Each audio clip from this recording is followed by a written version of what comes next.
Ada banyak rekaman tentang bagaimana Anies Baswedan membela Jokowi mati-matian dan mengatakan hal-hal yang mungkin agak tidak enak didengar kuping Pak Prabowo. Seperti yang ini misalnya. Kita sudah 15 tahun reformasi lebih, 15 tahun lebih reform. Sesudah 15 tahun ini terlalu banyak hal-hal yang mandek. Kita perlu orang yang bisa melakukan terobosan, membongkar yang sekarang berbelit-belit, melakukan tindakan-tindakan yang outside the box. Dan itu hanya bisa dilakukan jika dia bukan bagian dari masalah. Karena itu jangan cari orang yang bagian dari masalah. Nah, di sini maka terlihat Pak Jokowi is a clear choice. Dia datang membawa kebaruan. Di sisi lain, ada Pak Prabowo. Ya, baru, bagian dari Orde Baru. Maksudnya, jadi dia bagian Orde Baru. Jadi di saat kita membutuhkan kebaruan, this is Orde Baru.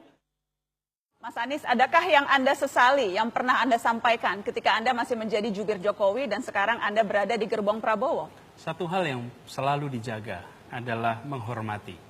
Tadi sebutkan, saya tidak pernah menyebut Prabowo, selalu Pak Prabowo, Pak Jokowi. Saya menempatkan tidak bicara tentang orangnya, dalam artian pribadinya, tetapi apa yang dikerjakannya. Termasuk ketika bicara tentang bagian dari bermasalah, saya tidak berbicara tentang orang pribadi saja, tapi bicara tentang kebijakannya. Karena kalau rekaman itu sayang pendek ya, kalau dilihat panjang, pada waktu itu bicara tentang kebocoran, dana-dana kebocoran-kebocoran di anggaran pemerintah. Dan mengapa saya katakan waktu itu bagian dari masalah? Karena waktu itu pasangannya adalah Menko sebelumnya, yang disebut kebocoran itu di era itu. Jadi saya melihat ini bagian dari satu proses demokrasi yang jadi pelajaran bagi kita semua. Jadi jawabannya tidak ada penyesalan? Sudah selesai. Jadi kalau bahkan ketika saya bertemu dengan pimpinan Gerindra atau pimpinan PKS, mereka juga sudah melihat ini sudah kemarin. Sekarang kita lagi bicara tentang Jakarta. Kita bicara tentang DKI. Tidak lagi bicara tentang Pilpres 2014. Agak berbeda kalau misalnya saya masih bertugas di kabinet. Kemudian saya memutuskan untuk mundur. Lalu maju untuk gubernur. Lalu saya mendatangi, tidak kok. Saya ini sudah jadi warga negara biasa. Pilpresnya sudah selesai.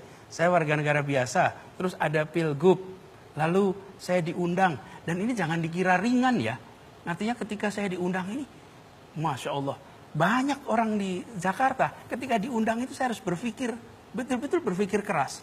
Dan kalau dibilang berat bukan, tapi bilang besar sekali yang sedang diberikan ke saya. Dan yang memberikan kepercayaan itu justru yang 2014 jadi lawan.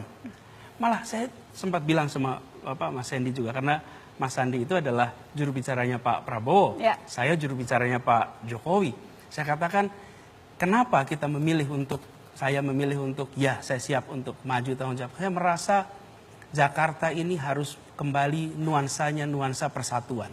Nuansa di mana perbedaan bisa dibicarakan, perbedaan bisa didiskusikan.